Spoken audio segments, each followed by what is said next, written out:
listening to another episode of Spoonie Radio. I am your host, Dr. Courtney Craig. Today my guest is Toni Bernhard. Toni has practiced Buddhism for over 20 years, and before a diagnosis of ME/CFS, she was law professor at the University of California, Davis for 22 years.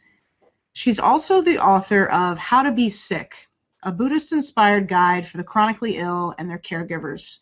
It has garnered a worldwide following and has won 2 Nautilus Book Awards, a gold medal in self-help and psychology, and a silver medal in memoir.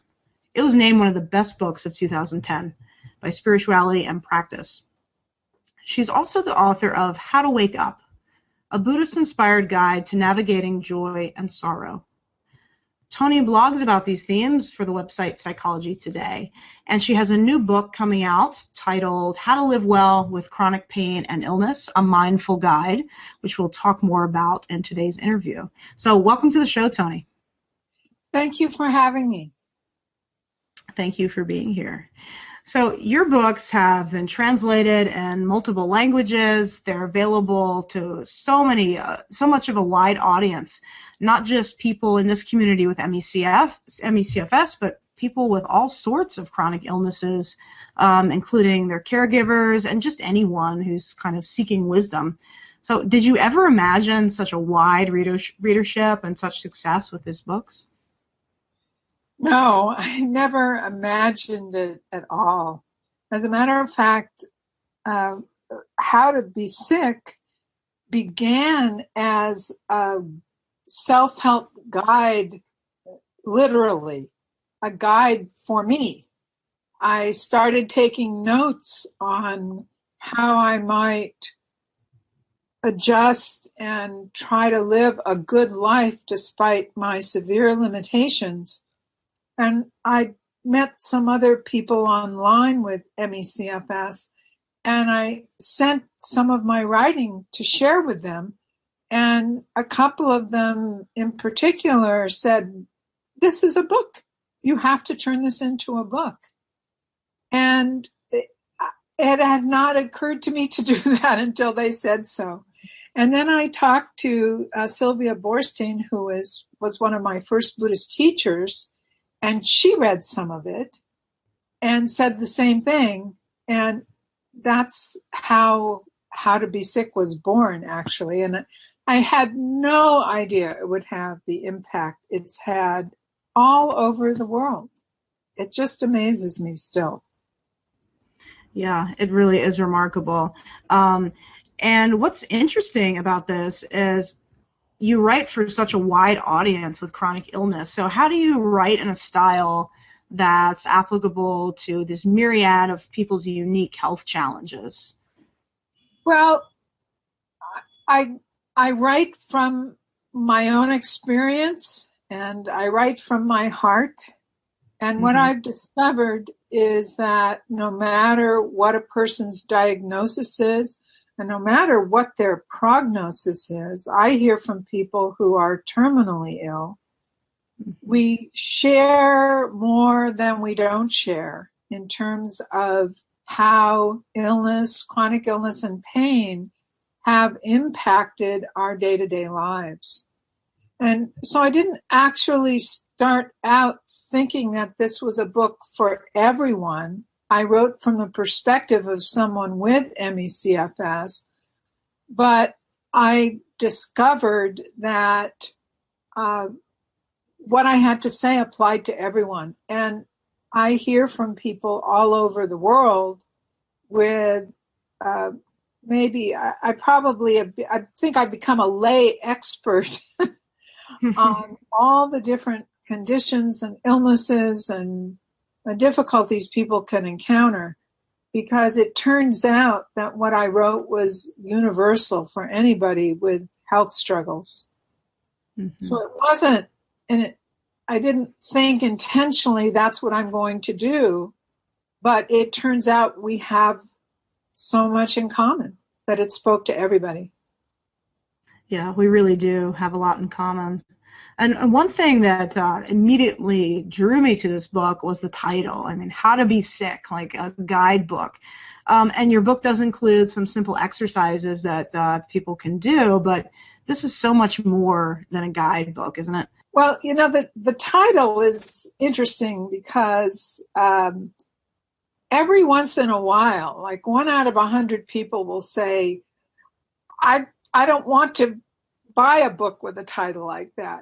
But Right. the reason it carries that title is that that's what came into my mind when I began writing this guide for myself. I needed to learn how to be sick. And what I found was that my many years of immersion in the Buddhist teachings, which I follow not as a religion, but as a day-to-day practice, his insights into the realities of the human condition and his approach to accepting your life as it is, as opposed to how you wish it would be. That perspective is what has enabled me to accept the life I have and to try to help others do the same. And so it's true that the book has a lot of exercises in it, but it also comes from a perspective of this is your life. Even though you may have problems and difficulties, that's okay. Everybody does, healthy or sick. That's part of being human. And what the goal is to take what you've got and make the best of it for yourself and for those around you. Right, exactly. So much more than just a simple guidebook. There's a lot of wisdom in here. Now, one thing you just mentioned that I want to kind of get more into is you mentioned you follow these Buddhist principles not as a religion, but as a daily practice. And that's one thing that maybe makes people not pick up the book. Perhaps they're unfamiliar with Buddhism and Buddhist principles, but there's wisdom in your writing that can be appreciated from a secular viewpoint, right? Yeah, I try. I have a lot of people who've read the book who are active in other religions and have said to me, it's amazing that, when I saw the subtitle, Buddhist Inspired Guide, I thought maybe this wouldn't be right for me. But it's not, it's really non-parochial in the sense that the focus is on the wisdom from the Buddha. The same, much of that wisdom comes in other spiritual traditions, certainly from Jesus. And Buddhism just happens to be mine. And I just resonate so well with the Buddhist perspective on life. And one of the treats for me has been the fact that so many people write to me and say, I'm a devout Christian or I'm a devout Jew, but this book speaks to me anyway. And in my new book, I decided when I wrote it to leave out a lot of the Buddhist terms and just to the extent that I discuss any of the same kinds of things, just use the English language rather than some Buddhist terms that people will say, what was that word again? And so I kind of translate it into a language that all of us can understand. That's great. That's great. And yes, I come from a different kind of religious background and upbringing, but I agree exactly with that. These Buddhist principles are so similar and parallel a lot of other religious principles. It's nothing to be intimidated about, even with the ancient language as well. So your second book's title is Waking Up, which is also a clever title. Now, this is not related to alarm clocks or energy or activity in any way. Yeah. This refers to a Buddhist principle as well, right? So could you explain what this title, Waking Up, means? Well, first of all, I have to say that my publisher really wanted me to stick with the how-to. Otherwise, I'm not sure the book would have been called How to Wake Up. But having had to come up with something that started that way, I'm happy with it. But at first I thought, well, one how-to is enough. But How to Wake Up is not a book about chronic illness per se, except to the extent that I write from my personal experience and I illustrate practices and ideas that I'm putting forth with my own experience. And my experience the last 14 years has been chronic pain and illness. And that's why a lot of people who like How to Be Sick also like How to Wake Up. But the book itself is a book that puts forth my understanding of the Buddha's path to peace, the Buddha's path to well-being. So it really is a Buddhist book and is, to my surprise, being recommended by a lot of Buddhist teachers as an introduction to Buddhism. And that just pleases me immensely.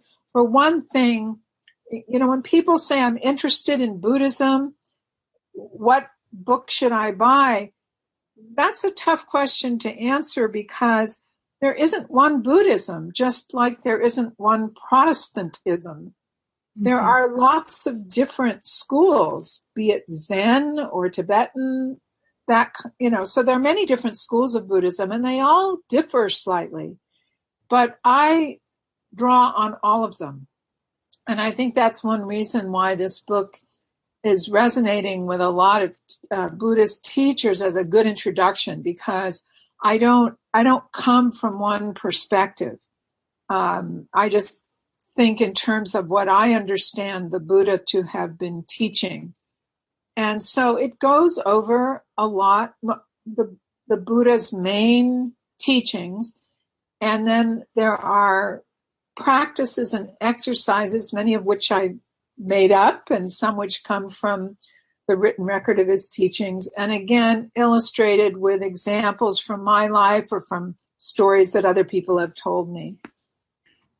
Now, you've been practicing Buddhism since before your diagnosis. So, and then with your diagnosis, your practice had to change a little bit, right? And this is probably maybe something that other listeners who are also severely ill can relate to. The typical meditation practice might not be feasible. So how did your kind of practice evolve as with the ups and downs of dealing with illness? Well, it's a really good question because my meditation practice has actually changed since I wrote How to Be Sick. But, it's been 5 years and that's not surprising. Everything is always changing in our lives. At the time that I got sick, I had a very disciplined meditation practice. Really too disciplined. I wasn't flexible at all. Twice a day, 45 minutes, I had to meditate. And I meditated.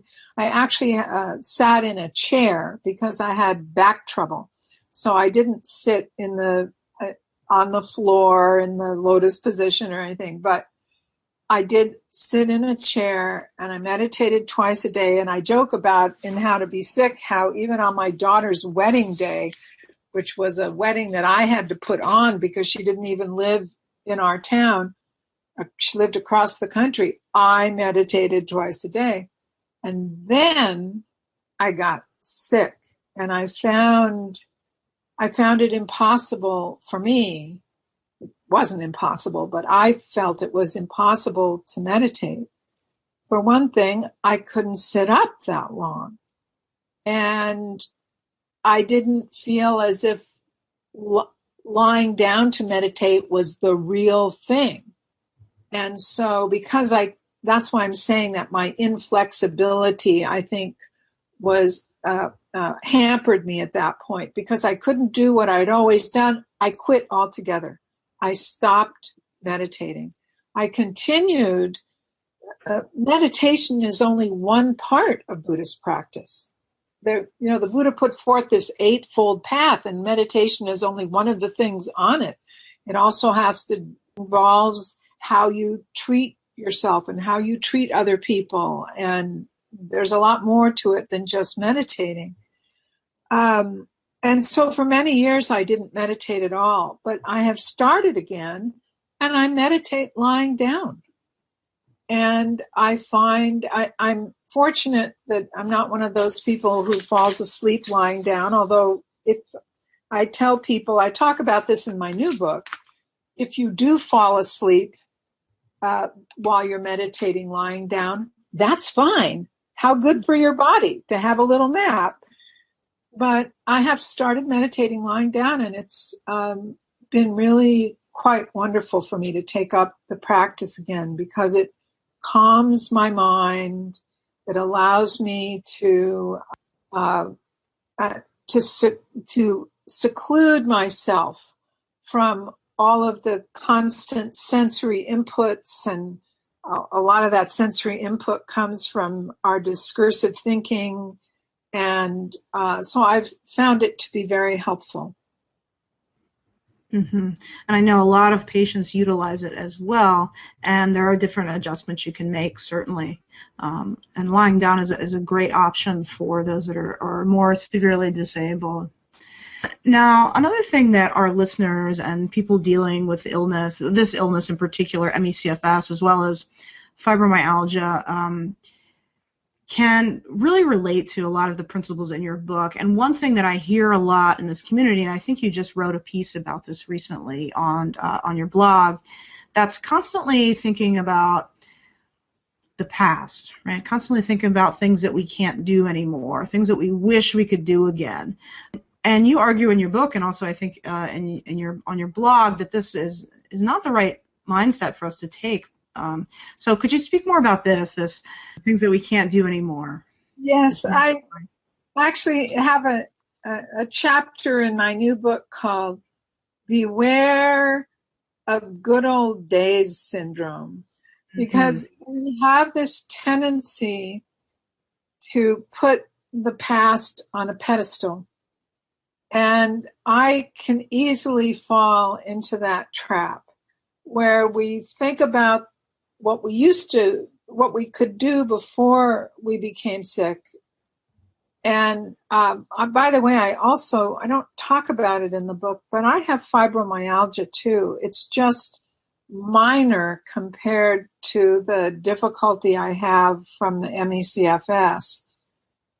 We tend to think about what we did before we became limited and forget any of the difficulties or negatives about it, and think, for me, I was a professor at University of California, Davis here, where I still live, and I thought, I had the perfect job, and everything about it was perfect. The students were fabulous, and my colleagues are wonderful. Well, it wasn't actually like that.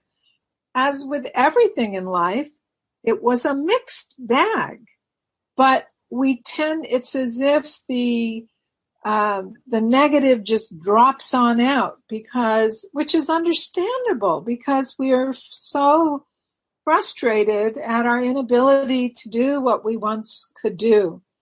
And, even if we do think back on some of the things, like my husband and I love to go to Hawaii together. That was mostly if we went on a vacation, that was our summer vacation. Even if I say, well, yes, that really was perfect. I've been sick now for 14 years. It doesn't mean it would be perfect to me now. Everything changes. And so even the parts of our past that were really exactly how we'd want them to be, there's no reason to assume that they'd be that way now. And so we can spend a lot of time making, look, life is hard enough with chronic pain and illness. The theme of my writing is, let's not make it worse.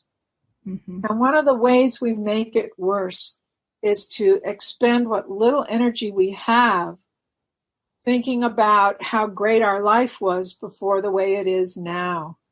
And so when I had that realization and was able to say, oh, there you are again, exaggerating how wonderful everything was before you got sick, it was incredibly helpful, partly because it allowed me to focus on the life I have now and try to find things to do that are satisfying. I love to crochet.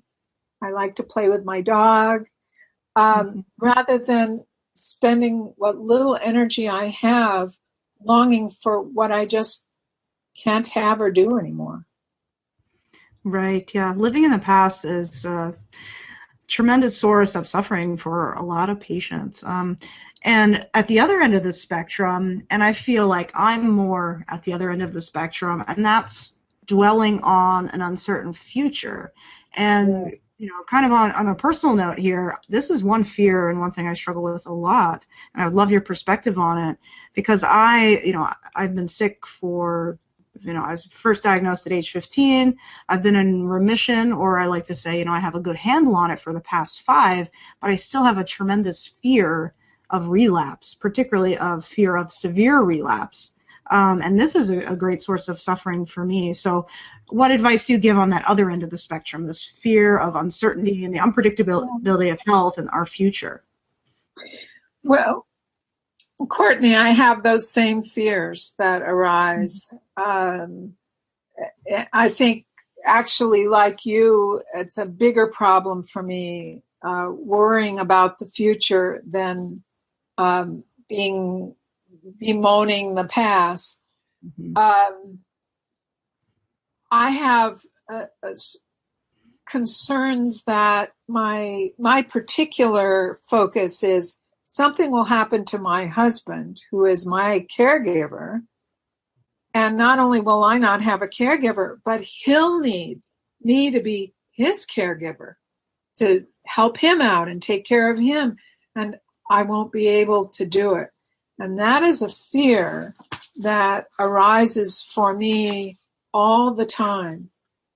And the way I deal with it is with a certain type of self-talk, which is to recognize that none of us can predict the future.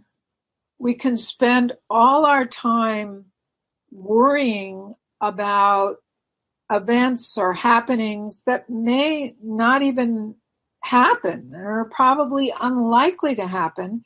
And what we wound up doing is squandering the present moment because we're so focused on what could happen, what might happen, the uncertainty. And so as for me, I have not been able to keep that fear and uncertainty from arising. But what I've done is to learn to skillfully handle it by recognizing. I talk silently to myself by saying, oh, there's that fear again. Yeah, hello, I know you well.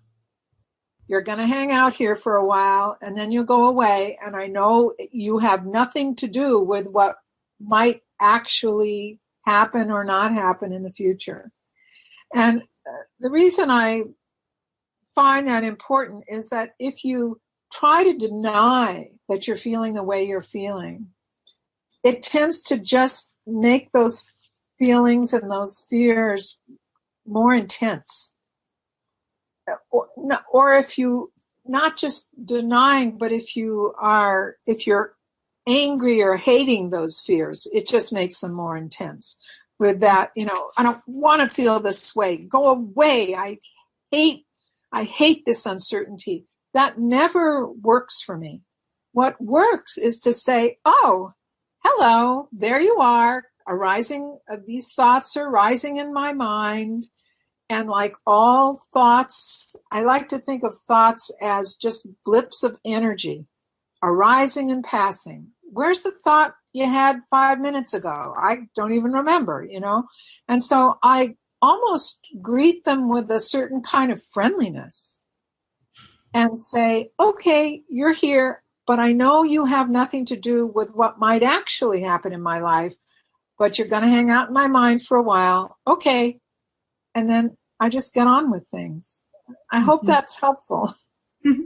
That is, but and as you mentioned, this is a continual process, a continual practice that we have to continue to hone, whether it's fear of the uncertainty in the future, or any sort of fear and suffering that we bring into our minds, our thoughts. And as you were talking there, it reminded me of an excellent quote that is in your book, and that's a Byron Katie, right? You can argue with reality, but you'll lose only 100% of the time, or something to that effect. That's it. That's what she said. Yeah. Yes. Well, her work has also been really influential for me as I'm working for some of these things as well. And I was first introduced to her through your books. I appreciate you including her work in there as well.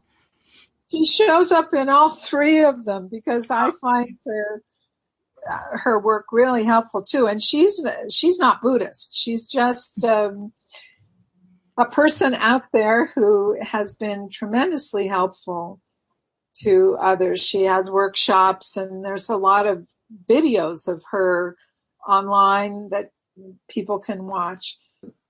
Basically, she's, in a nutshell, what she's saying is, thoughts arise, you don't have to believe them. They're just thoughts.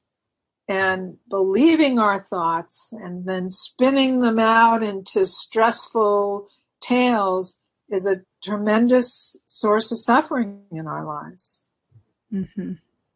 And that's why I came up with this practice of just saying, oh, hello, because it's a way of taking the power out of the thought. Mm-hmm. It's just a thought. You don't have to believe it. Exactly.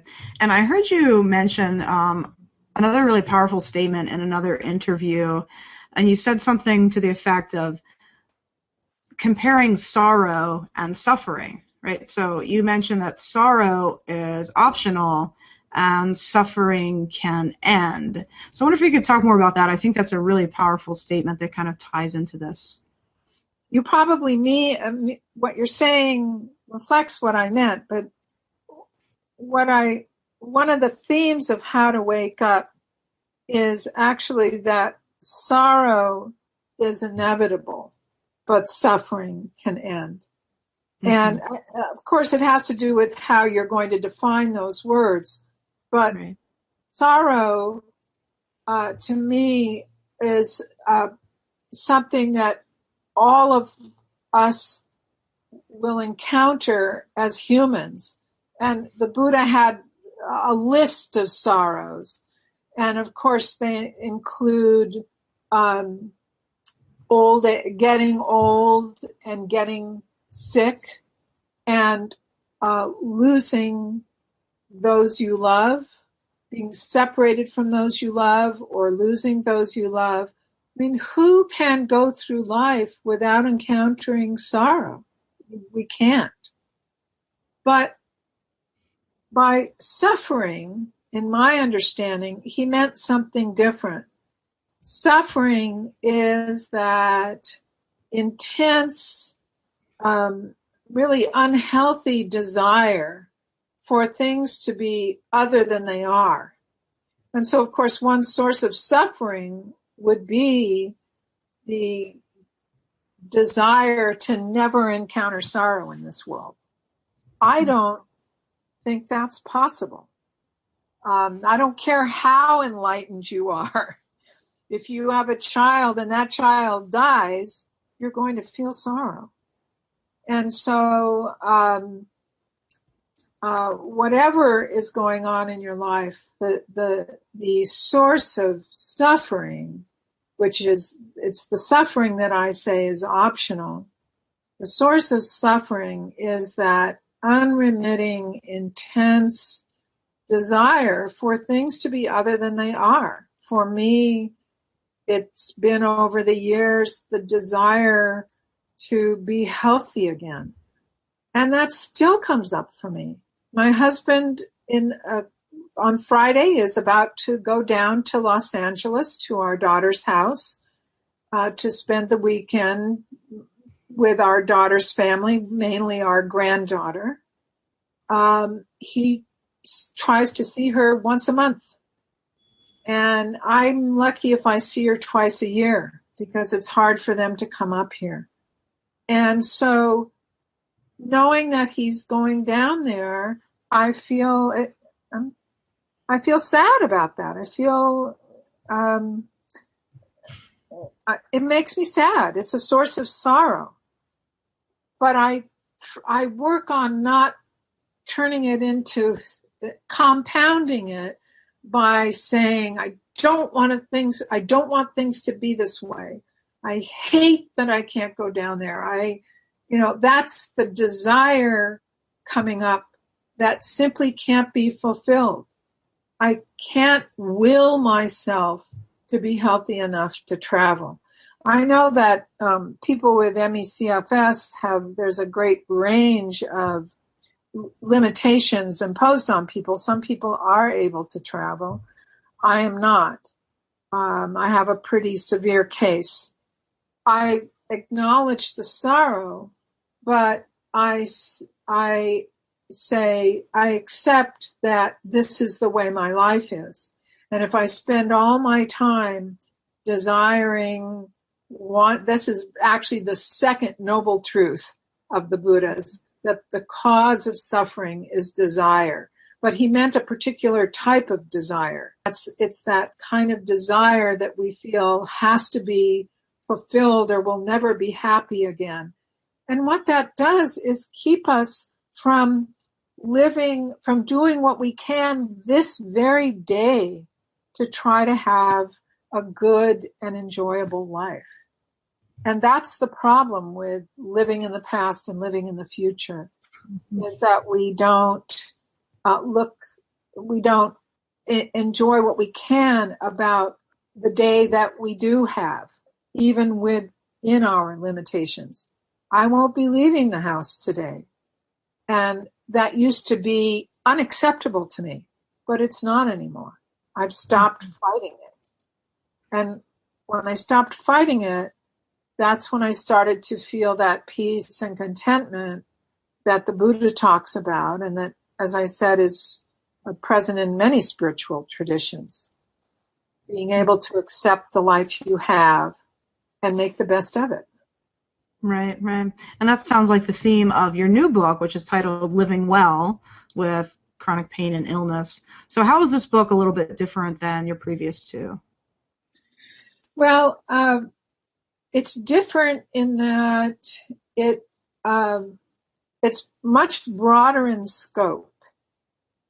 And instead of being organized around principles, Buddhist principles, and practices, it's organized around the challenges that all of us face. And so there's a chapter on the challenges faced by young people. And there's there's a section on dealing with loneliness. And there's a section on handling sleep problems. And so it's organized differently in that it takes up separately each of the challenges that people face. It's longer than the other books because there are a lot of challenges, but the chapters are short, but there are 42 of them.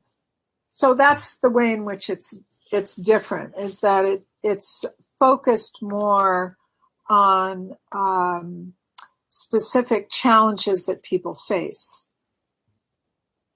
Okay, great. And when can we expect to see that on bookshelves?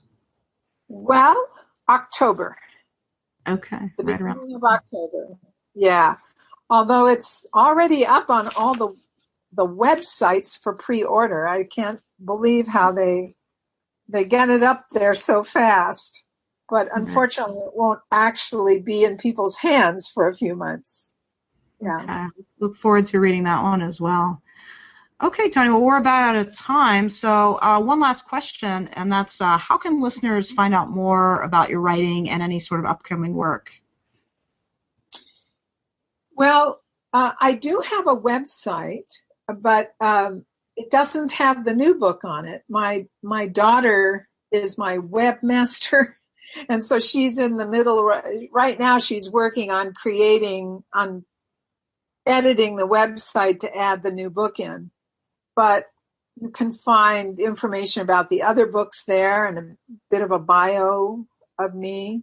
But I also would recommend finding my blog at Psychology Today and scrolling through. If you go to psychologytoday.com, I think it's under Meet the Experts, and find my name, you'll find my blog, which is Turning Straw into Gold. Maybe if you put that in Google, it would show up too.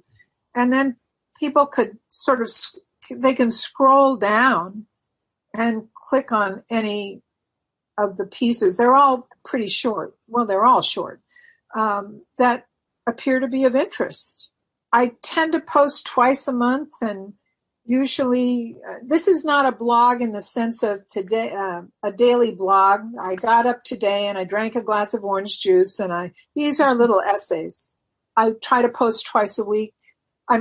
Twice a month. One is always on health, and the other ones are on other of life's challenges. Wonderful, wonderful. In our show notes, we'll have links to all of those sources. Okay, Toni, well, thank you so much for being here. I really look forward to reading your new book. I've really enjoyed the previous two. And just thank you so much on behalf of the whole community for just being a source of wisdom and hope and, positive energy for this MECFS community. Oh, you're welcome, Courtney. Thank you for having me on. Okay, so be sure to subscribe to Spoonie Radio over on iTunes so that you never miss an episode. And until next time, this is Spoonie Radio signing off.